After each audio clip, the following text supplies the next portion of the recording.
5 fois par an, demander la charité. Pas même petit saint patate, patate des gâtons, gâtons, capitaine, gâtons, gâtons. Capitaine, capitaine, voyage comme ça, galant c'est l'autre saint. Demandez la charité aux autres musulmans. Les mardi gras, ça vient de tout partout, tout la tour du Moyeu. La pas 5 fois par an, demandez la charité. Pas même petit saint patate, patate des gâtons, gâtons. Capitaine, gâtons, gâtons. Capitaine, capitaine, voyage comme ça, galant c'est l'autre saint. Demandez la charité aux autres musulmans.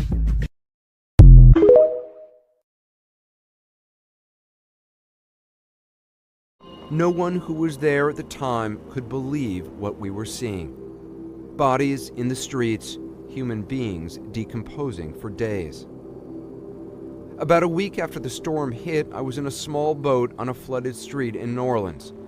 We came across the body of a man laying on top of a car. I've never forgotten the moment. It's a horrific sight. There's a man dead on top of a car just a few feet away. He drowned in the floodwaters. He's terribly decomposed. There's no way to tell how many people have died here in New Orleans. A lot of the people who've no doubt drowned inside their homes, and their homes are still flooded, and rescuers haven't been able to get to them. It's a sickening sight, and it is just incredible to think that you're in the United States. I've never seen anything like this in the United States. This is something we've seen in Rwanda, in the genocide, in Sri Lanka after the tsunami, but a week after a storm to still have bodies exposed, just laying out dead is,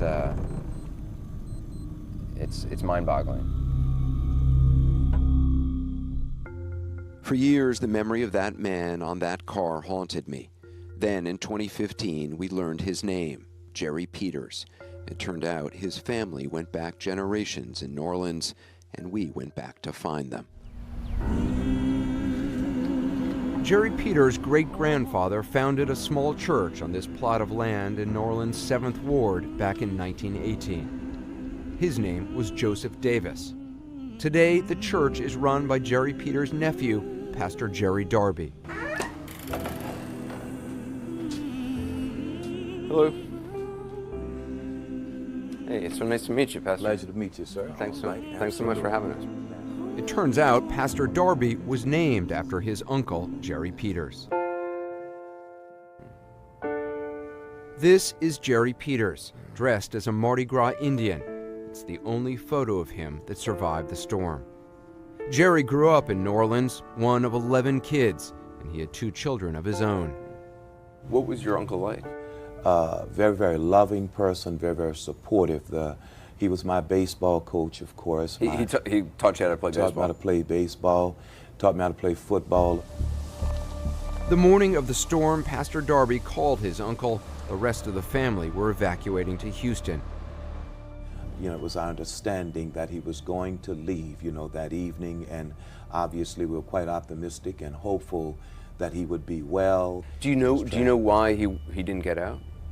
He just chose not to, thinking that in the evening time it would still be conducive to his being able to get out. One thing I also mentioned about him, Ensign, he was a non-swimmer.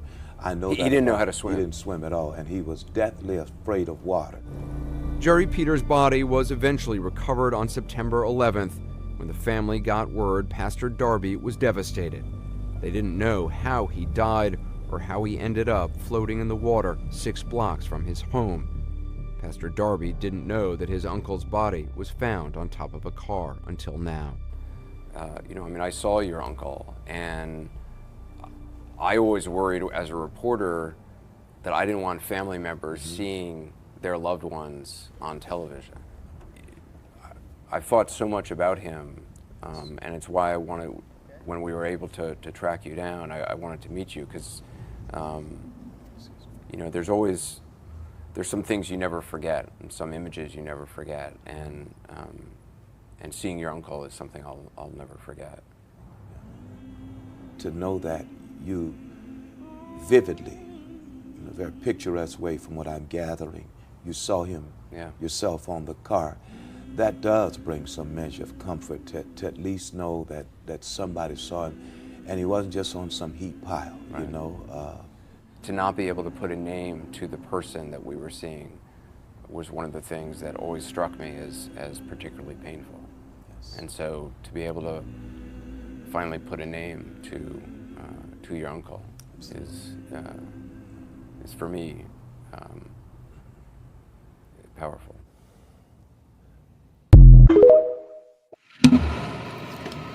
Divine all blessed peace and love, joy and prosperity, honor and respect, honor and respect, honor and respect. And indeed, let us not forget those who have gone before us, not just our ascended ancestors, but those friends, family, relatives, citizens, human beings who lost their lives in the tragedy of Hurricane Katrina. And certainly let's continue to support and send living energy to those of us, the survivors of Hurricane Katrina. I am grateful to present to you another edition of Revolutionary Hoodoo, New Orleans Voodoo Secrets and Recipes. Brought to you by, powered, produced, promoted, sponsored, and supported by NOIVD, New Orleans International Voodoo Day. Become a part of something extraordinary. New Orleans International Voodoo Day is not just an event. It is a movement that celebrates culture, fosters education, and connects people from around the globe. By sponsoring this event, you're supporting a tax-deductible cause that preserves heritage, uplifts art and education, and fosters healing within the community and beyond. And we certainly are grateful for your continued support, participation, volunteership, requests, messages of love and support, and certainly your attendance to this 9 p.m. Central Standard Time weeknight podcast on a social media platform near you. And certainly being hosted by StreamYard and my personal YouTube page. But we certainly are grateful for your continued love, support, and participation. Greetings to those of you who continue to show up for us in the chat. Britt Bat Dash, greetings and salutations. Nina Lloyd, peace and blessings to you and yours. Daniel Neal, a member of our faithful community, we certainly appreciate you. Ray Alexander, a faithful participant, we certainly appreciate your continued participation and support. And my godchild, Alexis Williams, we certainly are grateful for you. And I ask, as I do nightly, that you go to the bottom of the YouTube chat box and click the heart sign. It costs you nothing to click the heart sign. But you may also want to use some of the emojis, and certainly on the occasion, click on that $sign. We certainly appreciate the love and support for this platform. I will unmute my beloved co-host, Queen Mother, Sister Toni Val Martinez, momentarily, as well as Elder Reggie. On this platform, we know it's Green Soap, Shrine of the White Cloth. As we pick up where we left off on last night, it became clear to the South that the activities of ATR, Aboriginal African traditional religious practices, but also those of root work, conjure, hoodoo, were certainly having a effect and a link as it related to our fighting for liberation, our fighting for freedom, and certainly the successful revolution in Haiti. As accounts of voodoo's horrors intensified, journalists and newspapers seized upon opportunities to sensationalize their worries. It should be noted most accounts of voodoo followed the same trope and was given almost exclusively by white men. How, or perhaps more importantly, why these white men found themselves in the company of voodoo priests and priestesses and witnessed voodoo ceremonies strains credibility. Voodoo was and remains extremely a secretive and closed practice. And while some aspects of voodoo's rituals can be performed openly during certain ceremonies and celebrations, holidays, most of them are private and only shown to those who are considered initiates or members of that house and or community. And that white men in New Orleans during the late antebellum period were so privy to such intimate information suggests that much of their accounts were either strongly exaggerated retellings or just flat out lies. However, the sensationalizing of voodoo captured the imaginations of whites while exploiting their deepest fears. One of the earliest newspaper articles documenting the evils of voodoo was published in the Louisiana Gazette in August 1820. Dated the 16th of August, the story notes that several illegal nighttime meetings for occult practice and the idolatrous worship of an African deity called voodoo was discovered, resulting in the arrest of several persons of color and one white man. Stories with outlandish headlines like Voodoos on the Rampage and the Virgin of the Voodoos. And I must be very clear and specific that often during this period, voodoo was being spelled Voudous for my researchers out there. Voodoos on the Rampage and the Virgin of the Voodoos fed into the stereotypes of sexually perverse Black women, sables, and male savages attacking white women, further fanned the flames of anti voodoo racism. Sexual politics soon replaced secular misgivings, which reinforced opinions that voodoo operated as a pseudo religion, preying on white women and children by lustful Black beasts. 19th century writer Thomas Nelson Page, playing into the trope of Black savagery vis-a-vis voodoo, insisted the crime of rape had its baneful origin in the teaching of equality and the placing of power in the ignorant Negro's hands during Reconstruction. The intelligent Negro may understand what social equality truly means, he conceded, but to ignorant and brutal young Negroes, it signifies but one thing: the opportunity to enjoy equally with white men the privilege of cohabitating with white women. And by the middle of the century, the demonization of voodoo had hit its injurious stride. On August 1850 article in the New Orleans Weekly Delta described a commotion which erupted among a group of free Black people in the city. The cause of the outbreak was listed as a voodoo celebration. Receiving word of the disturbance, the third municipality made a descent on a party of colored people engaged in celebrating the rites and mysteries of voodooism. No spell or incantation which they could weave was sufficient to prevent the police from doing their duty, and so they made prisoners of the party.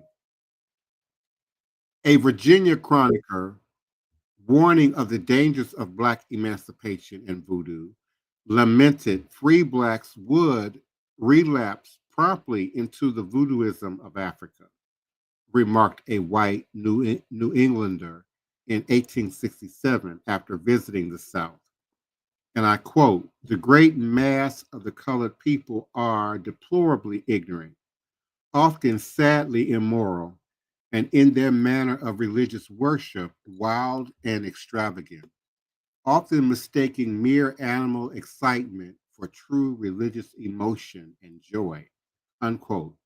And as always, African folk beliefs and rituals represented in voodoo were reinterpreted as harmful supernatural occurrences, visions of ghosts or spirits, or other afflictions. Interestingly, whites also sought to undermine voodoo by way of these tellings, rumors, and outright lies.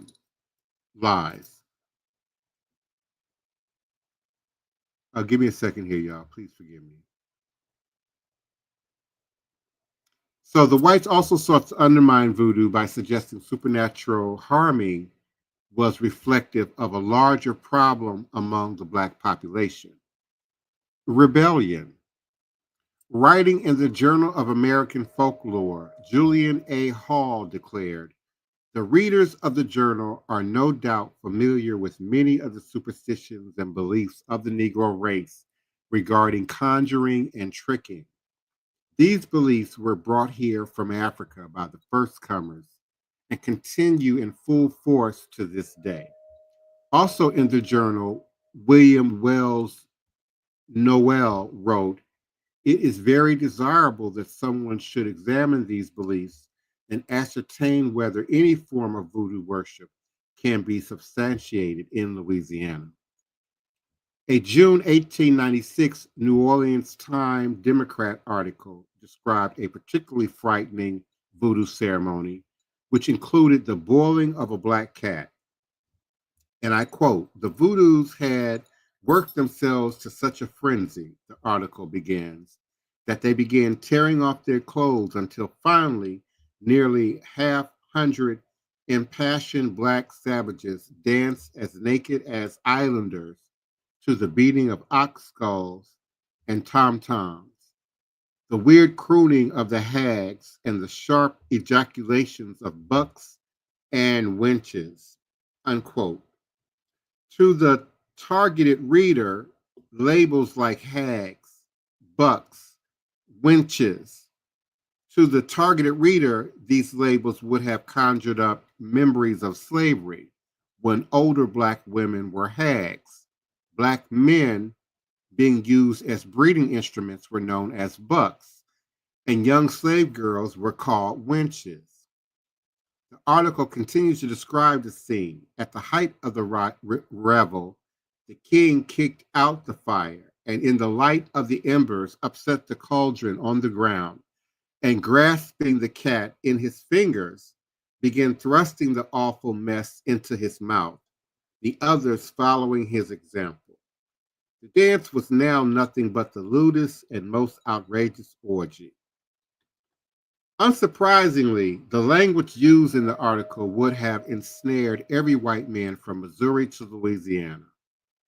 Likewise, the description spared no imagination about immorality on display. By overlapping black male hypersexuality and black criminality with terms like orgy, implies a type of racial amalgamation which threatened white men through the threatening of the white woman.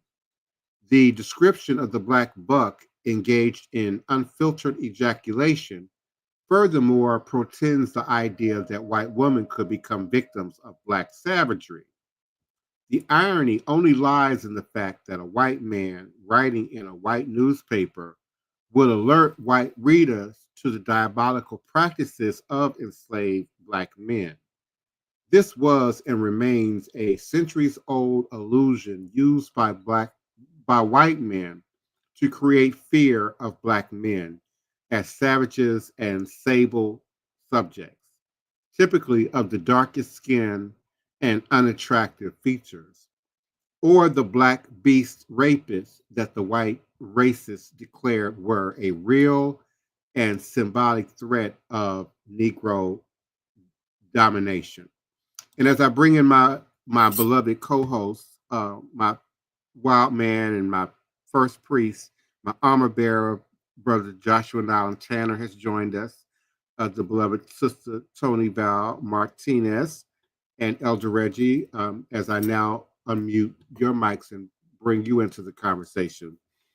I just want to add, there was a concerted effort to demonize our connection to Mother Africa, but also, and more importantly, our connection to our spiritual practices, primarily for the fear of revolt, uprising, and revolution.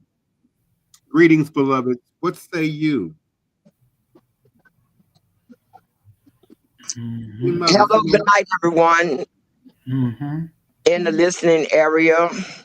Well, they always try to demonize everything about us.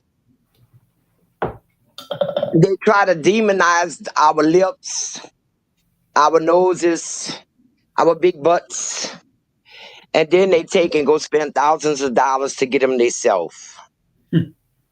I don't understand that.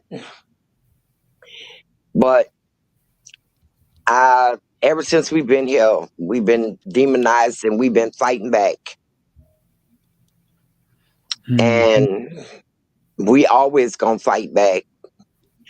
And we always gonna be try to be oppressed in this current society we have that's been brewing ever since the 1800s. It's just been taking a slow creep up, and it's still creeping up.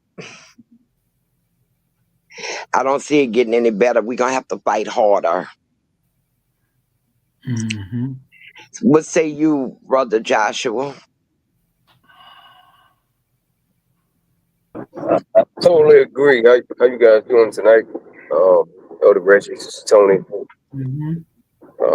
Fine. Yeah, it's something that's always been happening and it's been going on. It's just been intimidated by the power of our spirituality and our what we have in terms of our culture. Something that really is the foundation of this of a lot of things that they even call spirituality. And they know the power. I feel like the powers that be know the power that we hold because they understand what it took to survive and what we contributed to the survival, not just only of ourselves, but even of them.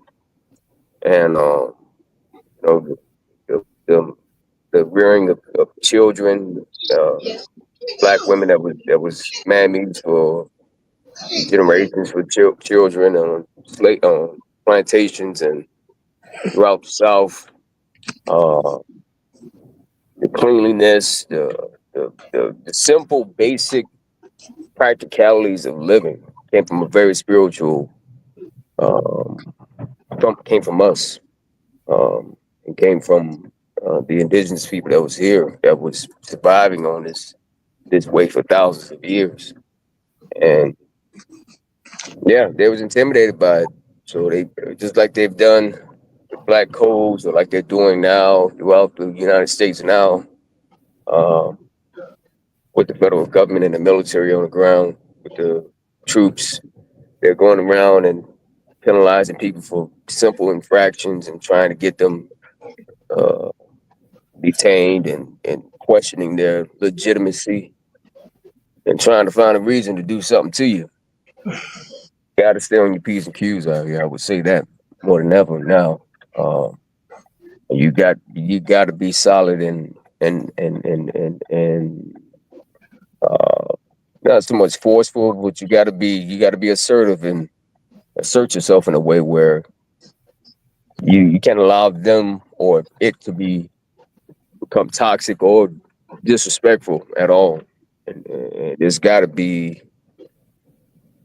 it just has to be that way. That's the only way that you can actually will gain what we're worth, gain what we're valued, truly valued. Just don't pay attention to it, but don't allow that to dictate and control your life, I would say. Because people, they utilize fear to keep people away from finding the truth. Especially when you get closer to the truth, you'll get more of that coming your way. So I think we're getting closer to it and getting, as a people, and coming together, at least having these conversations. They might seem kind of crazy right now, but they're being done.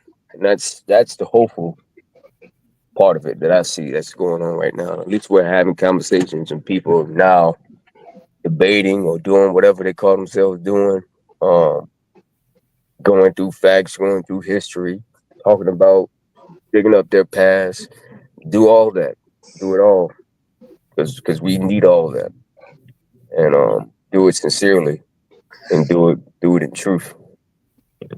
hmm Well, I'd like to come in. Good night, Divine Prince, Brother Joshua, Sister Toni. Once again, a great topic again, and those in the collective chat. But what come to my mind is two things, and one is the white female. So as Divine Prince was reading, and it was just unpeeling the fact that a lot of this bastardizing and deliberately coming after the black people in voodoo because there was fear that black men had access to white women. And that put me in the mind of Emmett Till. Emmett Till allegedly had whistle or whatever he did. It wound up taking this young man's life. And we don't know how many lives was taken even in the 1800s around alleged lies placed on black men because of they making a pass or trying to date a white female. That seemed to be the crux of this whole thing for me. And the second thing is anything that's associated with blackness at that time, they wanted us to be slaves, they wanted us to be second class citizens. So they had to keep hammering derogatory things at us. And that's what I kind of picked up from the article as Divine Prince was reading. Yes, that all precious on the pedestal, white lily, white woman, they used as excuse for everything. They didn't want nobody but themselves around the white women, and Mm-hmm. what hurt them the most is when you ask a white woman what's her ideal man, and she say tall, dark, and handsome. Yeah. Mm-hmm. You got to also think about the fact that they. I was reading something. I was listening to Dick Gregory the other day, and he was just talking about how you got to imagine how it is for white, well, their counterparts, white women, not being able to vote and have their rights into the 1920s and stuff like that, and they had to live with them, they had to sleep with them, they had to, like, in terms of the civility and the nature of civility, I, they we still grasping onto that now. I mean, I guess you could. I mean, with all that's happening right now, so it's like the fact that I felt like they was intimidated because the black man carries himself that way um, all the time. I feel that's the only way that you can survive in this world. That's the only way you can get your worth in this world. If you act civilized and you have to act above reproach in order to gain access to things in a system that's always trying to find a way of taking you out. And um, that's some power. That's power that they know once a woman understands that the difference between that ideal civil way of living versus I'm going to oppress these people and I'm going to oppress you and I'm going to oppress my daughters and everybody else that is in my family. But white men can be other white men and other white men counterparts. I see them as an equal, but I don't see even my grandmother and my great grandmother as an equal to me. That's just crazy to think about. Yes, yes, but when we put it in the context of voodoo, and we all have partaked in voodoo rituals, and we know there's no sex orgy, no ripping off the clothes, no bucks and no winches and all of those things. But the way they was looking at it was black men had access to these white women, even if it was for a moment during these voodoo ceremonies. In other words, he couldn't date this woman, but in the actual event of the ritual, the frenzy leads to this, which was all a lie, but they had to paint this picture through the newspaper and by word of mouth to halt these events because they just did not want to see miscegenation on no level. And it's a tragedy that the whole religion had to be bastardized over that.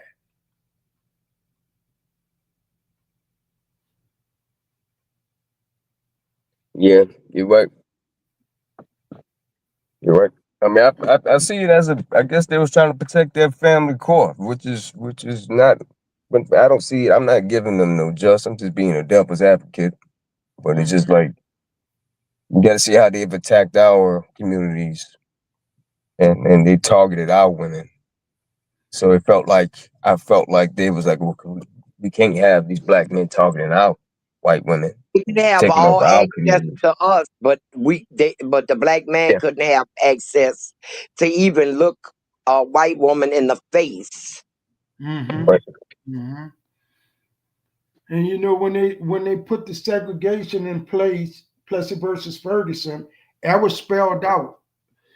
That was spelled out. You caught, you know, white men couldn't marry black women and black men couldn't marry white women. Specifically, these things was wrote out in the law. And that always been, I guess that's been their sacred cow right there. Even till today, it's still like that.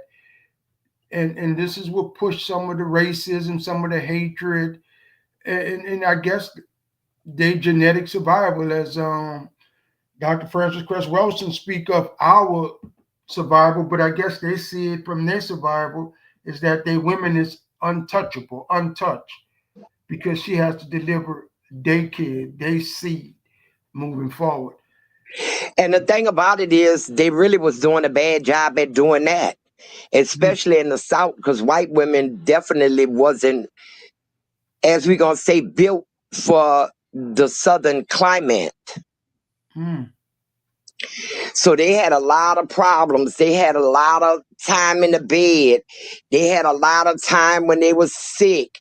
And that's one thing that drove the white man into New Orleans City proper, to find a woman that was strong, that he could be with, that he could have children with. Yeah, because Sister Toni, you bring a good point. When I was studying the three St. Louis cemeteries in the city of New Orleans, they had the outbreak of yellow fever, and people was dying in the bubonic. People was dying at an alarming rate, but for some reason the Africans was strong and they was doing a lot of the burying. They was the ones who actually built the brick and mortar for the cemetery, but they was not dying at the same rate. And so right there was something genetically different that was going on at that time. Yeah, I mean, they even put it in their movies because it was so known. When you look at that in their movies with the frail white woman, she's so frail, and she take to her bed, she have consumption and fainting spells and all these other ailments they had. Ugh. But the black woman just went on through it. A lot of the women they tried to bring to the plantation died in childbirth. I mean, they come from areas where it wasn't the humidity and just the plain heat they weren't used to. So I mean, and as far as the white man marrying a black woman and vice versa, didn't the Lovings fight that for years? Good point. Yes. They fought that for years, and a man was fighting harder than a woman. He was like, don't tell me who to love. And his name just happened to be Loving. I mean, they did him. If you did that, if you was worse than a nigga for a white man to do that. You was PWT. And they didn't want to have nothing to do with you, and they treated you like that. And then once they had established the PWT that could live so easily along with the black man and get along with him and work together, they had to separate them. They had to find a way to separate them. There was plenty of riots and uprising and strikes of blacks and PWTs work together against big business and factories and mining companies. Where we get the term redneck from is not a good old country boy like we use it, you know, a racist person. The term redneck actually comes from the Appalachian Mountains, where they had coal miners strike, and the ones who were striking wore the red kerchiefs on their necks, like we call them flags, like the Bloods. They wore that on their necks, and it was blacks and whites up in that. And Chinese, or well, Chinese, Japanese, all of them that worked in the mines. They went from the railroads to dig in the mines, and they wore the red bandana as a sign of resistance. Yeah. And they were called the rednecks, and they were penalized, and they brought in Wells Fargo and them to shoot them down. I mean, it was a big old mess, but then they found a way. We can't have these two groups joining forces and fighting together, so we got to make them fight each other. So they went to PWT and told him, oh, him over there, he wants your cookies. While the man telling them they got the whole cookie, the cake, and the ice cream, and the PWT got one cookie on his plate. He gonna tell him that the black man want his cookie, he gonna take it from you. He wants your woman, he gonna take it from you. And they turned us against each other to keep us fighting and keep us fighting against the poor people, so we forget about what he doing.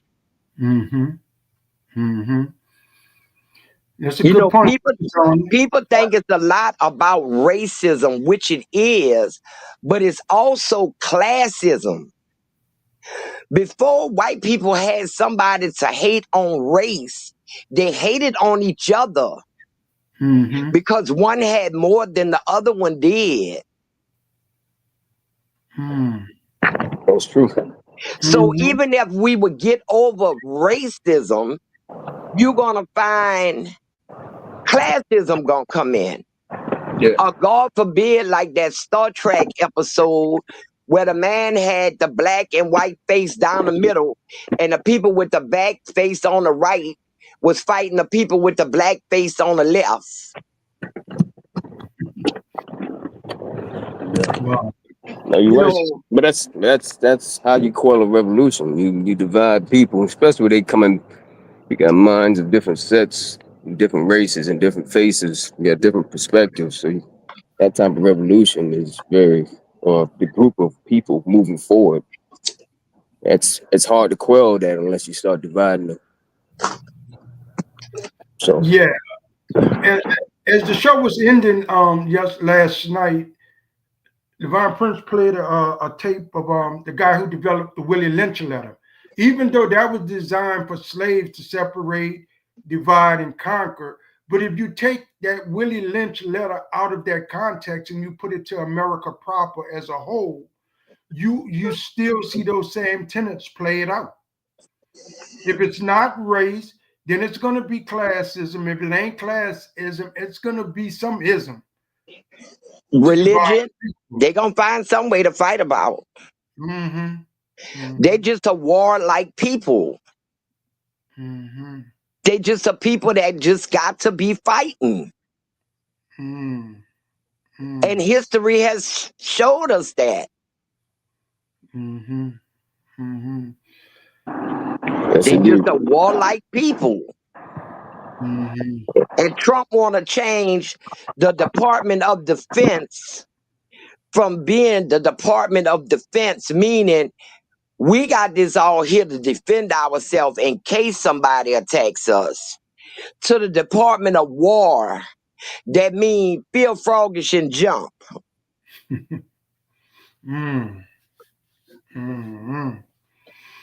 Yeah. So we're going to go ahead and call it a night. This was a very touchy topic, but, the onion still got to get peeled. And we know tomorrow is going to be the 20th anniversary of Hurricane Katrina. And I'm still having PTSD from that because of all the stuff I was exposed to. So that's a little tough on me. And even the CNN piece by Anderson Cooper tonight, that touched me again. So yeah, that touched me. Many times as I saw that clip, It Yes. didn't touch me until they said they found out who that was and when they found his family and everything. Yeah, and so I say to the collective audience, if you're local, if you can attend an event tomorrow, please do. But if not, keep us always in your prayer. With that, I say, lest we forget, the spiritual medicine of voodoo brings healing and relief from the shackles of slavery that binds the master and the slave to the same chain of social division. And we're looking at that social division between the two. With that, I say, Ashe, Ashe, Ashe. Oh, good night, everyone. Good night, Odabo. Mhm. In 1809, more than 9,000 people from Haiti landed in New Orleans, and the city changed overnight. They brought Creole language, Catholic rituals, and a Caribbean way of building and living that still frames the quarter. Look up at the iron balconies and step into the shaded courtyards. That Caribbean breeze is part of the design. Listen at Congo Square. Those rhythms and circle dances carried from Haiti became the heartbeat that pushed jazz into the streets. In the kitchen, the story is in the pot. Red beans on Monday, pepper heat, slow stews, and holiday dishes that echo soup joumou and island spice. Haitian refugees included free people of color, planters, and the enslaved. They doubled the population and reshaped power, culture, and craft. From carnival processions to church pews to brass bands, Haiti is not a footnote here. It is a foundation. New Orleans did not just borrow from Haiti. Haiti helped build New Orleans. Follow New Orleans Unmasked for more hidden history. In 1809, more than 9,000 people from Haiti landed in New Orleans, and the city changed overnight. They brought Creole language, Catholic rituals, and a Caribbean way of building and living that still frames the quarter. Look up at the iron balconies and step into the shaded courtyards. That Caribbean breeze is part of the design. Listen at Congo Square. Those rhythms and circle dances carried from Haiti became the heartbeat that pushed jazz into the streets. In the kitchen, the story is in the pot. Red beans on Monday, pepper heat, slow stews, and holiday dishes that echo soup joumou and island spice. Haitian refugees included free people of color, planters, and the enslaved. They doubled the population and reshaped power, culture, and craft. From carnival processions to church pews to brass bands, Haiti is not a footnote here. It is a foundation. New Orleans did not just borrow from Haiti. Haiti helped build New Orleans. Follow New Orleans Unmasked for more hidden history.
Please, allow me to show you something.